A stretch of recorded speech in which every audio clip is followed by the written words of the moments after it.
A paz do Senhor Jesus Cristo, queridos irmãos, glória a Deus pela sua vida. Minha Bíblia está aqui aberta em Romanos, capítulo 5, versículo 17. Se pela transgressão de um só, que está falando de Adão, né?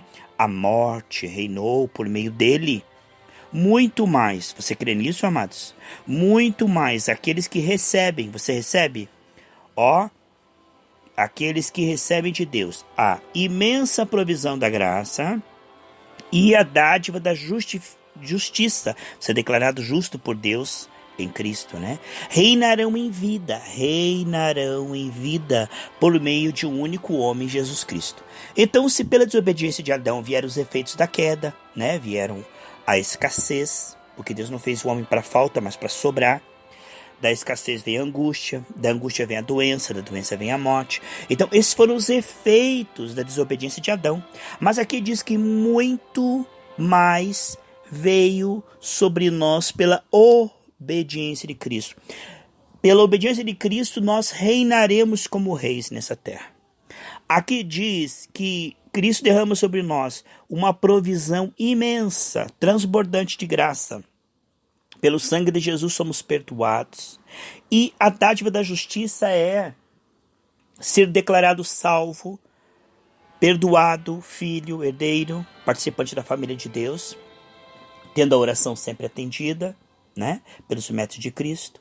E justiça também é a capacidade de vencer a carne, vencer as tendências pecaminosas da carne, vencer o mundo e o diabo. Aquele que é nascido de Deus vence tudo, porque ele é família de Deus e tem a presença de Deus, o poder de Deus, a confirmação de Deus. Olha que coisa tremenda. Então, pela desobediência de Adão, vieram os efeitos da queda, que nós vemos no visível muitas vezes. Mas, pela obediência de Cristo, nós estamos assentados nas regiões celestes. Portanto, eu e você não estamos em apuros. Eu e você estamos reinando em vida. Efésios 2,6, que nós estamos reinando assentados com Cristo. Então, não deixe as circunstâncias visíveis enganar você. Não deixe com que Faraó faça você crer que ele vai te matar, quando na verdade Deus está ali para mostrar o livramento dele vez após vez, abrindo o mar, lançando o pão no deserto. Deus, ele nos livra através destas comunhões diárias, comunhão com ele, com a palavra dele, e com uma pessoa cheia do Espírito Santo. Essa comunhão, esta ligação diária faz com que ele nos livre vez após vez. Em cada aflição ele é o socorro bem presente. Quando você tem comunhão com Deus, através disso você consegue perceber e ter fé. E através da fé ele te livra da aflição. Agora, a aflição, ela quer mostrar um quadro, né, no visível, por isso que nós não vivemos por vista, mas por fé. No deserto parecia ali que eles estavam desamparados, mas Deus estava mostrando vez após vez seu livramento, transformando a água amarga em doce, lançando o pão do céu, aquela coluna de fogo para eles não morrerem congelados à noite. Então o que nós vemos é que através da fé Deus nos faz reinar, nos guia em triunfo sempre. E através do medo e da preocupação pelo que vemos no visível, somos enganados que estamos em apuros. Certa feita, Jesus estava dormindo no barco e veio uma tempestade. E essa tempestade era tão grande que os discípulos se assustaram, porque eles eram pescadores já que tinham muita experiência, eles eram experientes, mas eles se assustaram porque era uma tempestade espiritual, era o diabo que estava ali. Como Jesus ia chegar em Gadarra e ele ia tirar uma legião de demônios que estavam no jovem, que depois de liberto iria pregar em 10 cidades, e havia um avivamento ali. Aquele jovem que parecia perdido ia ser canal de bênção. Olha o que Deus faz, irmãos. Coisa tremenda, né? Então Jesus está chegando em Gadarra e o diabo está em apuros. E o diabo se assusta porque ele vê e ele antecipa que Jesus vai chegar naquele cemitério e legiões vão ser expulsas e vai haver um avivamento naquele lugar. Então o que ele faz? Antes de Jesus chegar, ele faz uma tempestade, a mesma tempestade que estava fazendo dentro daquele jovem, aquela tempestade que fazia com que ele se ferisse, tivesse angústia, não dormisse, não comesse, nu ali naquele cemitério. Aquela mesma tempestade, ela veio para o mar. É um espírito de tribulação, de angústia, de aflição, de depressão. Veio e fez o vento e o mar subir e parecia que os discípulos iam afundar, mas Jesus estava com eles. Preste atenção. Jesus reinando e os discípulos com ele reinando juntos. Jesus é invencível, aqueles que estão nele são invencíveis. Em João 15,7 diz: se vocês estiverem em mim e as minhas palavras estiverem em vocês, tudo que vocês pedirem será concedido. Então, como Cristo é invencível, está dentro do nosso coração, e nossa vida está sendo entregue a Ele, nós estamos buscando render sua justiça, nos arrependendo dos pecados, estamos alimentando a nossa fé, fazendo o bem, praticando boas obras pela graça. Amém? Então, Cristo está reinando, Cristo não está em apuros. Cristo estava ali tranquilo, tanto que ele estava dormindo, tranquilo. E os discípulos o acordaram: Senhor, nós estamos em apuros. O Senhor disse: vocês não têm fé? Eles disseram: claro que temos, nós estamos acordando o Senhor e te pedindo socorro. Falei: não, a fé do Novo Testamento, Cristo em nós, presença da glória, é assim, ó. Você não precisa me acordar. Você pode usar a fé que eu te dei. Você pode colocar em ação e falar com as circunstâncias. Jesus levanta, manda o mar se aquietar, o vento se acalmar, e tudo se faz bonança. Ele diz: vocês não têm fé? Era esse tipo de fé que eu estou falando. Ele quis dizer o seguinte: quem está em apuros é o diabo, porque nós estamos indo lá para destruí-lo. Jesus Cristo se manifestou em carne para desfazer as obras do diabo. E nós somos o corpo de Cristo nessa terra. Eles, enquanto estou neste mundo, sou a luz do mundo. Mas quando ele subiu, ele disse: vocês são a luz do mundo. Veja lá em Mateus capítulo 5. Eles brilham vossas boas obras, para que os homens vejam e glorifiquem o Pai que está no céu.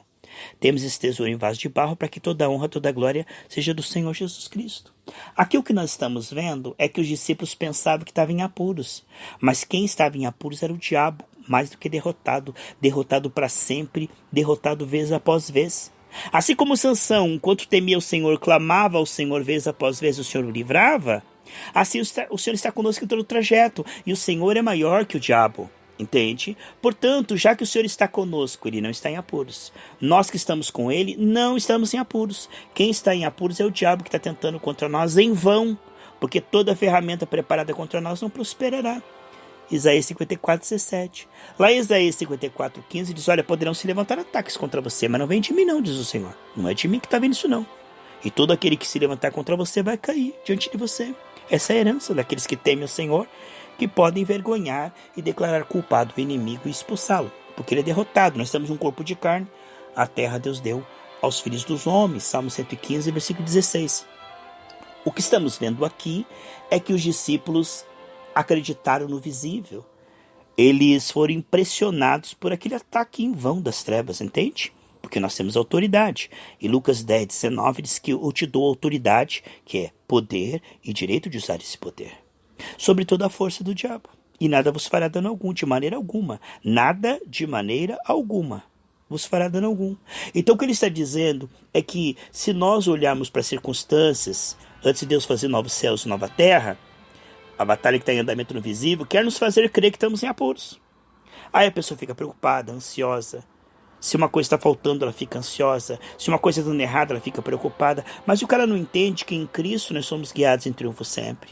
Que Deus não está em apuros. Que Deus tem saída para aquilo que nós não estamos vendo saída. Que Deus pode nos ajudar se permanecermos na fé. Irmãos, Deus não está na crise, não. Deus tem como fazer aparecer dinheiro, sim.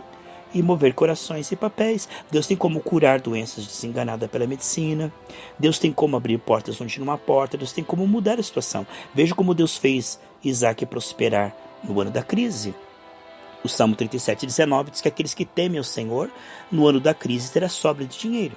Então não tenha medo do que você está vendo no visível. Não deixe o visível te enganar, né? Te fazer crer que você está em apuros. Nunca acredite que você está em apuros. Você está sentado nas regiões celestes em Cristo. Não acredite nas circunstâncias antibíblicas, porque lá na cruz Jesus já venceu tudo que você está enfrentando. Lá em João 16:33 diz: olha, vocês vão ter aflição, mas tenham bom ânimo, fiquem felizes, porque eu já venci, eu já fui à frente. Quebrei as portas de bronze, ferro de ferro, eu já fiz vocês invencíveis, eu separei vocês do fracasso. O fracasso não pode derrotar vocês jamais, então não acreditem. Por mais que a circunstância mostre que você está falido, você é próspero. Por mais que a circunstância mostre que você está doente, você já foi curado. Por mais que a tua carne diga que você é escravo desse pecado, desse vício, você é mais forte porque o Espírito Santo está na sua vida. Portanto, Deus não está em apuros, você não está em apuros. Quem está em apuros é o diabo. E ele quer fazer crer, enganar através do visível, que você está em apuros. Mas saiba, acalma o teu coração, tranquilize. Cristo está com você. E você é mais do que vencedor sempre em Cristo Jesus. Lembre-se disso, medite na palavra.